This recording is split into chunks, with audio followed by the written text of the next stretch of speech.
안녕하세요. 황당한 아버님 때문에 파혼까지 하게 된 30대 초반의 여성입니다. 하긴 아버님만 문제가 아니고 그런 아버님이 문제라는 걸 전혀 인정하지 못하는 남자친구도 한마디로 그 집구석 인간들 전부 다 문제였네요. 지인을 통해 중견기업을 다니고 있던 저보다 3살 많은 남자친구와는 소개팅으로 만났습니다. 제 이상형과는 거리가 멀었지만 그래도 첫인상이 나쁘지는 않았어요. 대화를 나눠보니 자기 일에 대한 열정도 있는 눈치였고 성실한 사람이라는 게 느껴졌고요. 무엇보다 첫 만남부터 남자친구는 무척이나 적극적이었는데 그 모습이 밉지가 않았습니다. 저희는 이후로 대략 1달 동안 서로를 알아가는 시간을 가졌고 이후에는 연인 사이로 발전하게 되었지요. 사귀는 동안 남자친구와 저 두 사람 사이에 큰 문제는 없었어요. 다른 연인들처럼 초반에는 사소한 이유로 말다툼을 하기도 했었지만요. 둥글둥글한 성격의 남자친구와 싫은 소리는 못하는 제가 만났으니 결국 크게 다툴래야 다툴 수가 없었다고 해도 되겠네요. 그래서 이렇게 파혼을 했다는 사실이 지금도 어이없고 실감이 나질 않는 게 솔직한 심정입니다. 사귄 지 얼마 되지 않았을 때 남자친구가 혼자 산다는 사실을 알게 되었어요. 지방에서 나고 자란 남자친구는 서울로 대학을 진학하게 되면서 자연스레 독립을 했다더군요. 처음에 서울에 올라와서는 정말 크게 놀랐답니다. 전세는 고사하고 월세 보증금도 어찌나 비싸던지 결국 고시원에 들어갔다고 해요. 하지만 이런 이야기야 제 친구들에게도 몇 번이고 들었기에 크게 놀라진 않았지요. 사귀는 기간이 길어지면서 자연스레 결혼 이야기도 오가기 시작했습니다. 그리고 그 무렵 저희 어머니의 생신이 다가오고 있었는데 문득 이제 슬슬 남자친구 부모님의 생신도 챙겨야 하는 건가 싶더라고요. 알아둬서 나쁠 건 없겠다는 생각에 어머님의 생신은 언제인지 물어봤어요. 부담스럽지 않은 선에서 케이크나 작은 선물 정도는 챙겨드릴 의사도 있었으니까요. 남자친구는 순간 조금 난처한 표정을 하더니 생신은 며칠 전에 지나갔다고 했습니다. 그리곤 덧붙이기를 기일에 챙겨드리면 된다고 하더라고요. 기일이라니 그게 무슨 소리냐고 하니까 어머님께서 돌아가신 지도 벌써 10년도 넘었다고 하더라고요. 전혀 생각지도 못한 이야기였기에 몹시 당황스러웠지요.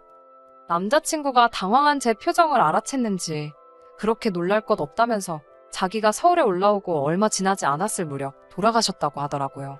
알고 보니 어머님께선 당신이 아픈 걸 오랫동안 비밀로 하셨더랍니다. 아무래도 돈 문제가 제일 큰 이유였던 것 같다면서요. 평소엔 늘 씩씩하고 밝아 보이던 남자친구가 그 이야기를 할 때는 눈이 다 벌개져선 당장이라도 울 것 같아 제 마음이 다 아팠네요.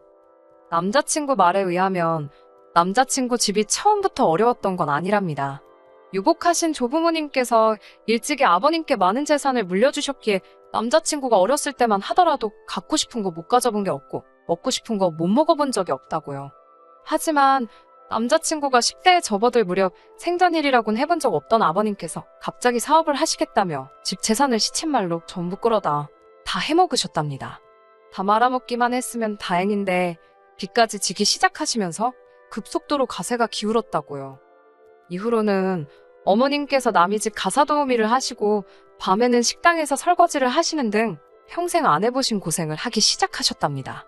하지만 옛말에 버는 놈 따로 있고 쓰는 놈 따로 있다잖아요. 남자친구 집이 딱 그랬던 모양이에요. 어머님께선 그렇게 생고생만 하시다 돌아가셨다며. 솔직히 여기까지 들었을 땐 남자친구가 아버님을 어지간히 미워하지 않을까 싶었습니다. 어머님께서 어쩌다가 골병이 들어서 돌아가시게 된 건지 제3자인 제가 들어도 전후 사정이 뻔했으니까요.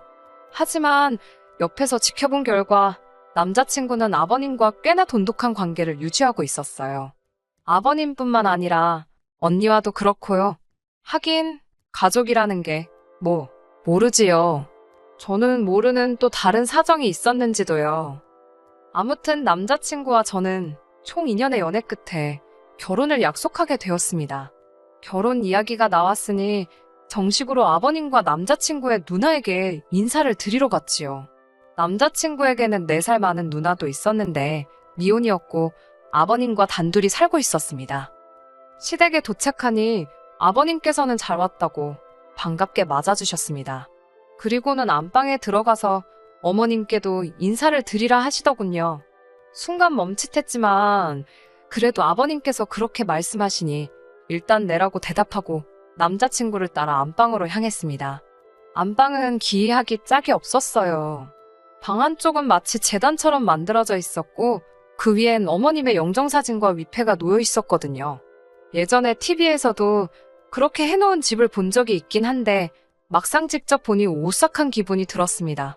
그래도 최대한 티내지 않고 남자친구를 따라 어설프게나마 인사를 드렸네요. 여기까지는 솔직히 흔하지 않는 경험이라 낯설어서 그렇지 이상하다거나 불편하다는 생각은 하지 않았습니다. 오히려 제가 제대로 행동하고 있는 건지 어딘가 예의에 어긋나는 점은 없는지 제 자신을 살피느라 바빴지요. 아무튼 어머님께도 인사를 드리고 거실로 나오니 언니가 식사는 나가서 하잡니다. 냉장고가 텅텅 비었다며 찍어 먹을 게 없다나 어쩐다나요? 안 해도 될 소리를 하는 거 보니 성격이 푼수 같구나. 그런 생각을 잠시 했지만 당연히 입 밖으로 내진 않았어요. 그리고 솔직히 어머님이 안 계신 시댁이었으니 별다른 기대 같은 것도 없었고요. 저희는 집에서 조금 떨어진 곳에 위치한 고깃집에 도착했습니다. 직원이 4인용 테이블로 저희를 안내했는데 아버님께선 5명이라며 다른 자리를 요구하셨지요. 저는 이때만 해도 아버님이 자리를 넓게 쓰고 싶으신가? 그런 생각만 했어요. 그렇게 저희는 6인용 테이블에 앉게 되었습니다.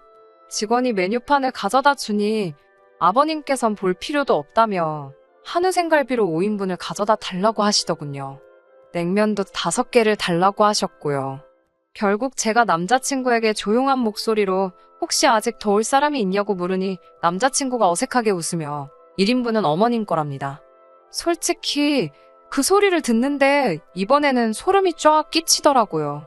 아버님께서도 제가 남자친구에게 묻는 걸 들으셨는지 처음 며느리감하고 식사를 하게 되었는데 어머님만 빼놓을 수 있냐고 그러시는 거예요. 너무 당황스러웠고 어떻게 반응하는 게 적절할지 상황 파악이 잘 되지 않았습니다. 그러자 이번엔 언니가 그냥 살아계신 어머님이랑 같이 있다 생각하면 어려울 것 없다고 하더라고요. 이후로도 가족들의 기이한 행동은 계속되었습니다. 빈자리 앞에 놓여 있는 접시에 구워진 갈비를 올려놓질 않나, 냉면을 비벼놓질 않나, 콜라도 한 잔 따라 놓더라니까요. 이게 무슨 제사상도 아니고 등골이 오싹해서 밥이 입으로 들어가는 건지 코로 들어가는 건지. 그런데 이런 아버님의 기행과는 또 별개로 언니가 정말 꼴사납게 행동을 하더군요. 식사를 마친 뒤 언뜻 계산서를 보니 거의 50만 원 돈이 나와 있었습니다. 아버님께서 좋은 날이라며 약주도 몇 잔 하셨지. 심지어 어머님 자리에 산더미처럼 쌓아놓은 고기는 아무도 손도 못 대게 하셔가지고 생으로 버려야 했고요. 아무튼 그렇게 흥청망청 음식을 시켰으니 50만 원이 나온 게 놀랍지도 않았네요. 그리고 솔직히 제가 계산할 생각도 없었기에 크게 신경 쓰지도 않았고요. 별 생각 없이 식당을 나가려는데 언니가 저더러 계산 안 하냐입니다. 제가 너무 황당해서 왜 제가 돈을 내냐고 물으니 제가 인사하러 왔으니까 저 때문에 외식한 거라며 그러니까 제가 해야 한다는 거예요. 이 언니가 지금 나랑 기싸움 하자는 건가? 그런 생각도 들고 솔직히 전 아버님 때문에 체할 것 같아서 고기도 얼마 먹지도 못했는데 언니가 너무 뻔뻔하게 저한테 돈을 내라고 하니까 오기가 생겼습니다. 저는 언니한테 전 아버님이 사주시는 줄 알고 따라 나왔다고 원래 이렇게 처음 며느리감이 인사 오면 시부모님 되실 분들이 한상 거하게 차려주시지 않냐고 받아쳤네요. 그리고는 언니 옆에 있던 아버님께 배부르게 잘 먹었다고 허리 숙여 인사를 드렸습니다. 그러자 아버님도 어색하게 웃으시며 언니더러 계산하라 하시더군요. 전 뒤도 안 돌아서고 고깃집을 빠져나왔습니다. 들릴 듯 말 듯하게 욕하는 소리가 들렸지만 무시해버렸어요. 제가 빈손으로 인사를 간 것도 아니었는데 무슨 고기까지 사라는 건지. 결국 원래대로라면 커피라도 한 잔 대접하려고 했지만 이미 언니나 저나 기분이 상할 대로 상한 상황이었기에 식사를 마치곤 바로 서울로 올라왔습니다. 하지만 이 정도의 신경전 때문에 제가 파혼을 결심한 건 아닙니다.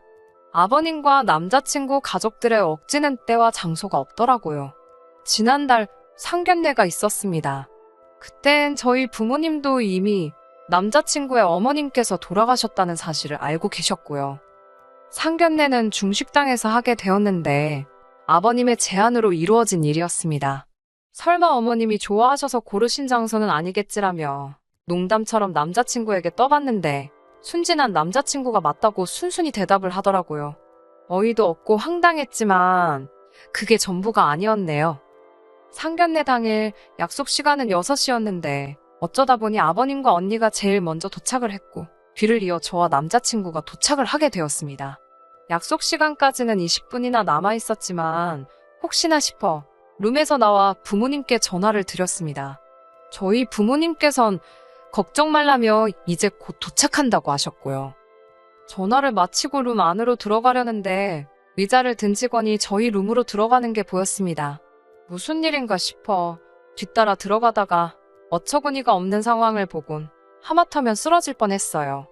아버님께선 당신이 메고 오신 가방에서 정말 시골에서 할머니들이 톡 포장할 때나 쓰실 법한 연분홍 보자기로 포장된 보따리를 주섬주섬 꺼내시고 계셨거든요. 그리고 그 보따리 안에는 어머님의 영정사진이 담긴 액자가 들어있었지요. 아버님께선 비어있는 당신 옆자리에 그 액자를 떡하니 올려놓으셨습니다. 직원이 의자를 가져온 이유도 제가 남자친구 쪽 3명, 저희 쪽 3명 이렇게 6명을 예약했는데 아버님이 어머님 자리가 없지 않냐며 한 자리를 더 달라고 하신 거였고요.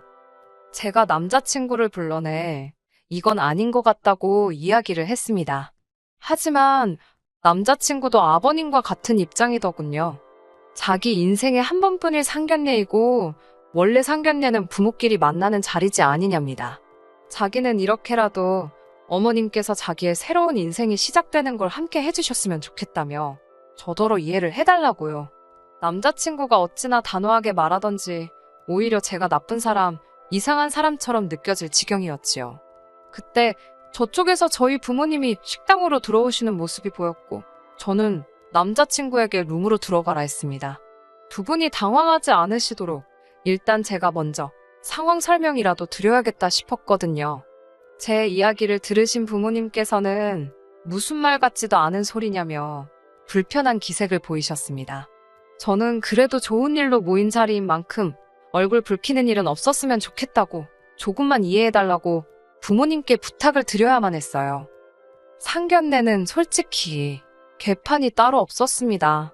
아버님께서 말끝마다 영정사진에 대고 당신은 어떻게 생각하냐, 마음에 드냐 그러면서 집사람이 여기 같이 있으니 그래도 힘이 나신다. 저나 저희 부모님으로선 뭐라고 대꾸하기도 힘든 대화를 계속해서 이어나가셨거든요. 저만큼이나 당황하신 듯한 저희 부모님께선 그래도 딸의 부탁 때문인지 최대한 침착하게 상견례를 끌고 가시려는 노력을 하고 계신 눈치였지만요. 하지만 저희 부모님의 노력에도 불구하고 아버님이나 언니 두 사람 다 결혼과는 상관없는 계속해서 어머님에 관한 이야기만 늘어놓았습니다. 결국 참다 못한 저희 부모님께서 먼저 애들 집이나 혼수 문제는 어떻게 할 생각이시냐고 물으셨지요. 그러자 아버님께선 애 엄마가 돈이 없어 병원 치료도 한번 제대로 못 받아보고 죽었다면서 한마디로 못 보태주신다 소리를 돌아가신 분을 들먹이며 하시더라고요. 솔직히 진작부터 결혼할 때 도움을 못 받을 거란 예상은 하고 있었기에 크게 놀라지도 않았습니다. 아무튼 아버님의 대답을 들으신 저희 부모님께선 그럼 아이들이 알아서 하는 쪽으로 하고 대신 혼수나 예단 같은 것도 생략할 건 생략하는 게 좋겠다고 말씀하셨지요. 그러자 이번엔 결혼도 안 해본 언니가 나서서 한다는 말이 그래도 예단은 시집 오는 며느리가 시댁 식구들한테 보이는 예의인데 그걸 생략하는 건 아닌 것 같답니다. 어머님께서 돌아가셨다고 무시하고 넘어가도 된다고 생각하는 것 같은데 그러면 곤란하다면서요. 60만 여기 안 계실 뿐이지 정성이란 건 다 느껴지는 법이라면서 어머님 몫으로 가방이든 금이든 뭐 하나는 하는 게 좋겠답니다. 지난번 식당에서 계산할 때도 그렇고 이 언니는 내 주머니를 못 털어먹어서 안달이네 그런 생각도 들고 말 같지도 않은 소리를 하면서 자기가 모나대는 것 마냥 뻗대는 모습도 꼴사납다 싶었어요. 제가 그러면 저는 예물을 누구한테 받냐고 물었습니다. 돌아가신 분은 제 예물을 못 챙겨주실 거 아니냐고요. 그러자 저희 부모님께선 두 사람 다 그만하라며 언니한테 사돈 처녀가 무슨 말이 하고 싶은지는 알겠지만 여기는 어른들끼리 이야기하는 자리니까 빠져달라고 하셨습니다. 결혼 당사자도 아니고 하고 싶은 이야기가 있으면 아버님과 먼저 상의를 해보고 아버님을 통해서 하던지 하라고요. 그제서야 언니도 아버님도 아무 말 못하시더군요. 이후로 어색한 공기 속에서 일단 식사를 하게 되었습니다. 식사도 솔직히 체하는 줄 알았어요. 저는 분명히 6인분을 예약했는데 아버님께서 어머님 목도 추가 주문을 하셨더라고요. 식사는 코스로 나왔는데 영정사진 앞에 하나씩 서빙하시던 분들도 얼마나 어이가 없었을까요? 이윽고 식사를 마치고 일단 슬슬 해산하는 분위기였습니다. 솔직히 제 머릿속은 온통 부모님께서 이 결혼 절대로 허락 안 해주시겠구나. 그런 생각뿐이었지요. 남자친구라는 작자는 아버님이랑 언니가 헛소리를 떠들어대는 내내 꿀먹은 모마냥 말 한마디도 똑바로 못하고 있었고, 아버님은 계속 돌아가신 어머니만 찾지 언니라는 사람은 아직 신우 타이틀도 달기 전인데 벌써부터 저한테 시비를 걸지. 어떤 부모가 이런 집에 딸을 보내고 싶겠어요? 제가 봐도 여러 가지로 이건 아니다 싶었네요. 그런 와중에 아버님께서 결정타를 날리셨습니다. 아버님께선 저희 부모님께 한 가지 간곡하게 드리고 싶은 청이 있다며 문을 떼셨지요. 저희 아버지께서 편하게 말씀하시라 하니 아이들 결혼식 날 고생만 하다 간 어머님을 위해 하객들과 같이 10분 정도 묵념을 하고 싶으시답니다. 저희 사진이 나와야 할 스크린에 어머님 사진을 띄우고요. 추모의 시간이라나요? 아버지께서 당혹스러운 표정으로 어머니를 쳐다보셨고 두 분이 뭐라 하시기도 전에 제가 먼저 절대로 안 된다고 했습니다. 조부모님, 왜 조부모님 제사까지 지내시지 그러냐고 절대로 안 된다고 싫다고 그랬네요. 예식 간소화한다고 주례도 없앴는데 30분 예식 시간 중 10분을 그런 데다가 날리고 싶지 않다고 했습니다. 그러자 아버님께서 저 말하는 싸가지 좀 보라며 어머님이 하늘에서 저 때문에 통곡을 하실 거랍니다. 그때였어요. 저희 부모님께서 왜 남의 집 귀한 딸한테 싸가지를 운운하시냐며 상식적으로 애들 결혼식장에서 죽은 사람 추모를 하자는 게 말이 되는 소리냐며 호통을 치셨어요. 돌아가신 양반 안타까운 거야 알겠지만 엊그제 돌아가신 것도 아니고 10년도 더 되었다면서 적당히 하시라고요. 그러자 아버님께서는 어머님 영정사진을 끌어안고는 서러워서 못 살겠다며 살았건 죽었건 지 시어머니 될 사람인데 저렇게 매정하다고 아버님께선 나오지도 않는 눈물을 쥐어짜내시는 것 같았어요. 급기야 언니까지 가세에서는 엄마 없는 서러움이 이런 거냐며 자기들이 많은 걸 바랬냐고 이러니 죽은 사람만 불쌍하다나 어쩐다나. 아니 막말로 저 때문에 돌아가신 것도 아닌데 왜 저한테 난리인지 어이가 없더라고요. 저희 부모님께선 상대할 가치도 없다고 이런 집구석으론 절대로 시집 못 보낸다며 화를 내시곤 저를 끌고 나가셨습니다. 그제서야 남자친구가 따라 나오는 신용을 하며 저희 부모님더러 한다는 말이 저를 많이 사랑한다고 이번만 좀 어떻게 이해해 주시면 안 되겠냐입니다. 추모의 시간 10분이 너무 길다고 하시면 반으로 줄여서 5분만 해도 괜찮다나요? 저희 아버지께서 남자친구더러 한마디만 더 하면 대갈통을 박살을 내놓는다고 입 다물고 꺼지라 하시더군요. 전 저희 아버지가 그렇게 상스러운 소리 하시는 거 태어나서 그날 처음 봤어요. 그렇게 파혼하게 되었습니다. 이튿날 남자친구가 전화를 걸어와선 한다는 말이 일단 아버님과 언니 앞에서 내내 해놓고 뒤로 여우처럼 조율하면 될걸 제가 일을 너무 크게 만들었답니다. 그래도 자기는 저랑 결혼하고 싶다며 일단 아버님께 죄송하다고 하래요. 누가 잘했고 잘못했고를 떠나서 어른이 먼저 사과하는 그림은 웃기지 않냐고요. 제가 먼저 숙이고 들어가면 자기가 아버님 잘 설득해서 저희 부모님하고 다시 한번 이야기해보시게 자리를 만들어 보겠다나요. 어처구니가 없어서 남자친구한테 그럴 필요 없다고 나는 오빠하고 결혼하고 싶은 생각이 싹 사라졌다고 했습니다. 돌아가신 어머님 곁이나 온 가족이 지키라고요. 그리고 또 전화하면 저희 아버지께 말씀드릴 거라고요. 대갈통이 나만 하겠냐고 덧붙이곤 전화를 끊고 아예 차단까지 해버렸어요. 지금 이 사연을 쓰면서도 어이가 없고 헛웃음만 나오네요. 저야말로 이런 집구석에 시집가지 말라고 조상신이 도와준 것 같아서 어떻게 향이라도 피워드려야 하나 싶습니다. 감사합니다, 조상님들. 끝까지 들어주셔서 감사합니다. 오늘의 사연은 여기까지입니다. 구독과 좋아요, 알람 설정 부탁드리고 더 좋은 사연으로 다시 찾아뵙겠습니다. 감사합니다.